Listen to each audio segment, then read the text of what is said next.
안녕하세요. 한류의 신과 해외 반응을 소개하는 한류 클래스 TV입니다. 오늘은 K-POP 데모넌터스 해외 엄청난 흥행, 국내 관객은 외면이란 제목의 중국 언론의 기사를 살펴보겠습니다.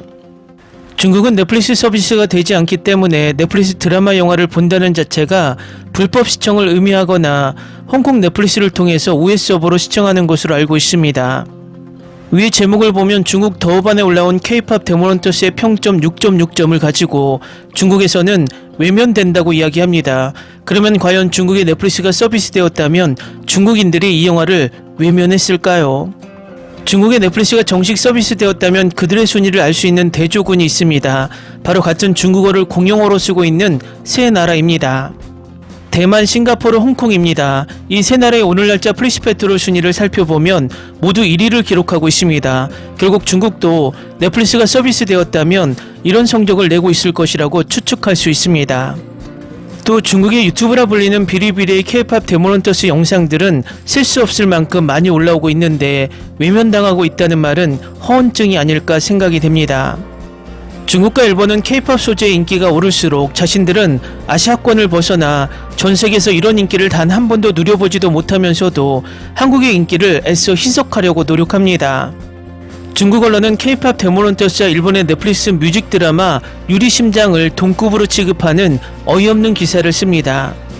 일본 유리심장은 아시아 몇 개국에서 잠시 1위에 올랐다 급속도로 순위에서 사라진 그냥 평범한 드라마이고 마이 드라마 리스트에서 8.6점으로 평점은 높지만 이 드라마의 댓글을 보면 600개 정도의 댓글밖에 달리지 않습니다. 결국 몇몇 마니아층만 이 드라마를 봤지 K-POP 데모넌터스와 비교 대상이 될 만한 컨텐츠는 아니라는 것입니다. 일본 또한 K-드라마가 전세계 신드롬을 일으킨다는 일본 언론의 기사에 요즘은 K-드라마보다 C-드라마가 더 재미있다라는 댓글이 은근히 많이 보입니다. 이 두 국가의 한류를 질투하는 신홍위병 세력과 내두익들은 한류가 강할수록 중국은 일본은 중국을 바라보며 위안을 삼는 듯 보입니다. 일단 중국 언론의 기사를 살펴보겠습니다. 블랙핑크의 멤버 로제와 유명 가수 브루노 마스의 합작곡 아파트, 이 곡은 2024년에 발표한 첫 번째 솔로 앨범 로제에 수록되었습니다. 이 노래는 발표되자마자 유럽과 미국 시장에서 빠르게 센세이션을 일으켰고 여러 기록을 세우며 한때 뜨거운 화제가 되었습니다. 한국 아이돌 그룹은 항상 미국 시장을 적극적으로 개척하고 미국에서의 성공을 추구하며 심지어 세계 각지를 돌아다니며 큰 노력을 기울이기를 원합니다. 놀랍게도 미국인들도 K-POP 문화의 핵심을 깊이 연구하기 위해 7년의 시간을 투자했습니다. 이번 문화교류에서 소니픽처스가 제작한 미국 애니메이션 무협 액션 어드벤처 영화 K-POP 데모넌터스가 6월에 넷플릭스에 출시되었습니다.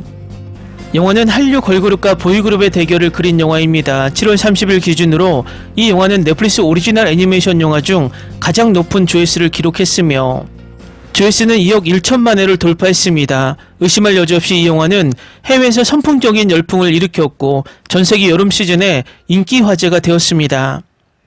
K-POP의 운영 모드로 돌아가면 앨범 발매는 아이돌 아티스트의 핵심 활동 중 하나입니다. 이 과정은 컴백을 위한 사전 준비, 앨범 발매, 예능 프로그램 및 온라인 홍보, 노래 무대 공연, 사인회, 콘서트 개최, 다음 컴백을 다시 준비하는 과정을 포함합니다. 많은 팬들에게는 이 절차가 이미 매우 익숙합니다. 어떤 아이돌 연예인들은 음악에 대한 사랑으로 1년에 여러 번 컴백하고 다른 이들은 마치 세상을 구하기 위해 더 큰 사명을 가지고 있습니다. 다음 이야기처럼 현재 가장 인기 있는 한국 걸그룹 헌트릭스는 루미, 미라, 조이가 멤버입니다. 아름다울 뿐만 아니라 노래도 잘 부르고 손짓 발짓 사이에서 무한 매력을 발산하는 그녀들. 그러나 콘서트 1시간 전 3명의 멤버는 아직 현장에 도착하지 않았고 그녀의 항공편은 이미 항로를 벗어났습니다. 파업일까요? 영화의 줄거리가 체계적이고 일부 줄거리 전환이 이해하기 어렵지만 그 간결하고 직설적인 서사 방식은 여전히 청소년 관객들의 사랑을 받고 있습니다. 그러나 영화는 문화도용 문제로 인해 광범위한 논란을 불러일으켰으며 특히 영화에는 중의학, 비파, 중국 매듭과 같은 많은 중국 요소가 융합되어 있습니다. 이러한 처리 방식은 많은 사람들이 이것이 중국 문화에 대한 은밀한 침입이라고 생각하게 만들었습니다.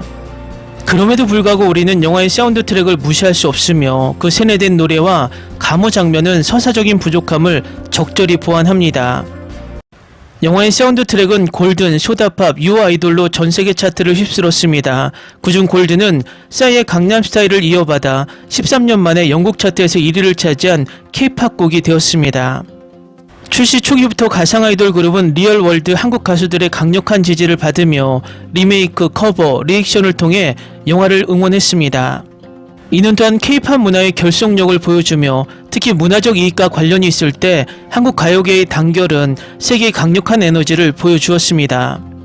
전반적으로 영화는 몇 가지 결함이 있지만 감정적 측면, 음악작품, 시장 반응 모두 큰 성공을 거두어 찬사를 받는 상업 명작이 되었습니다. 다음은 영화와 TV가 K-팝과 J-팝을 만나면 히트곡이 탄생합니다라는 제목의 또 다른 중국 언론의 기사를 살펴보겠습니다. 스트리밍 플랫폼의 등장으로 인해 영화와 TV 작품의 보급 논리가 눈에 띄게 변화하고 있습니다. 과거에는 TV3나 영화의 인기가 스크린에만 국한되었고 OST는 단순한 줄거리를 돋보이게 하거나 분위기를 꾸미는 역할을 했습니다. 하지만 오늘날에는 상황이 달라졌습니다. 음악과 대중문화는 점차 영화와 TV 프로젝트의 제2의 엔진으로 자리잡고 있습니다. 넷플릭스의 최근 히트작 2개 애니메이션 영화 K-팝 데몬헌터스와 일본 드라마 하트 오브 글라스가 이러한 추세를 잘 보여줍니다. 하나는 판타지 모험 애니메이션이고 다른 하나는 실사 청춘 드라마입니다. 두 작품은 스토리 자체만으로도 주목을 받았을 뿐만 아니라 음원 차트, 팬문화, 오프라인 공연 등에서 2차적인 흥행을 이끌어내며 영화와 TV가 음악을 통해 어떻게 국경을 초월하는 폭발적인 성장을 이룰 수 있는지 보여주었습니다. K-팝 데몬헌터스는 6월 20일 공개되자마자 빠르게 화제를 모았습니다. 첫날에만 무려 920만 뷰를 기록하며 넷플릭스 93개국 국가 및 지역에서 톱10 차트에 진입했고 한국, 브라질, 프랑스, 멕시코, 필리핀 등 33개 시장에서 1위를 차지했습니다.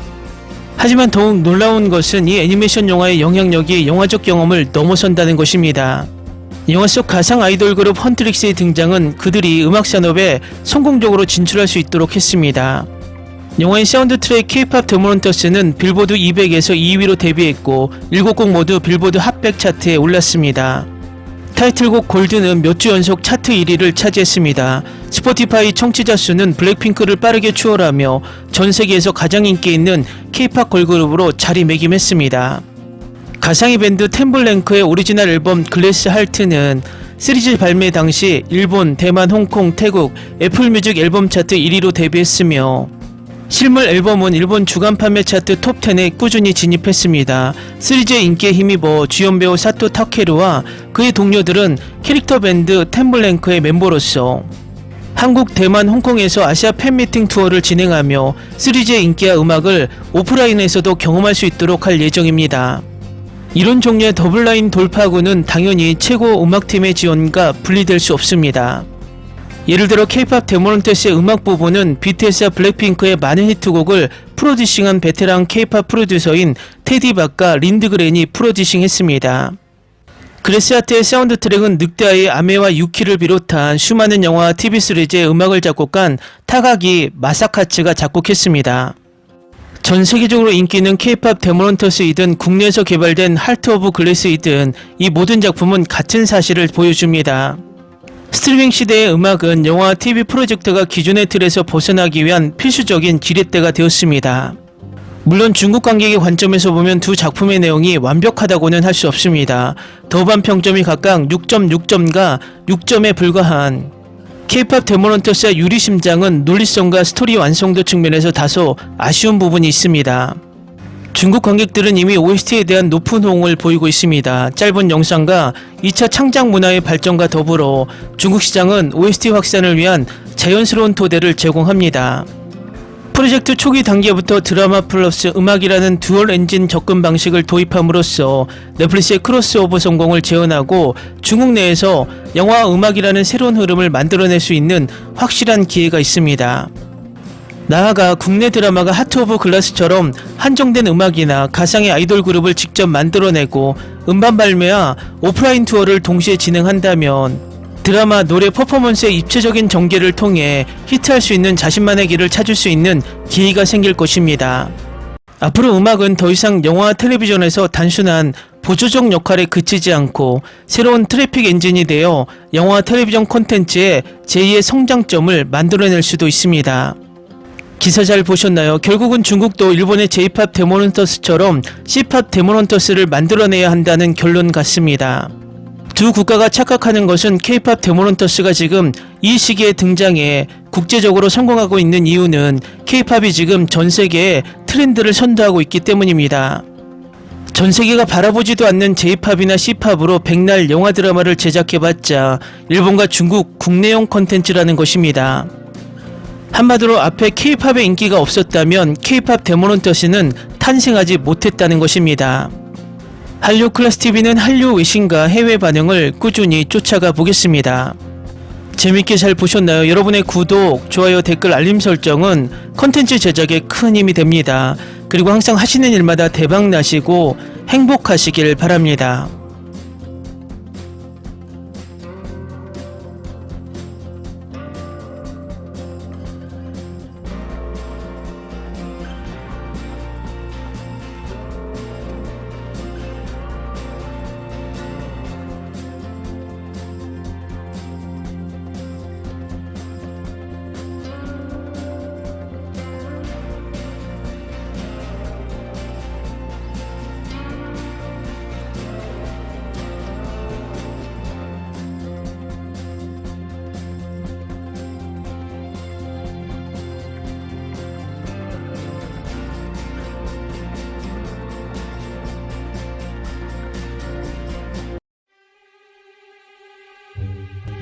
Ni se te ocurra.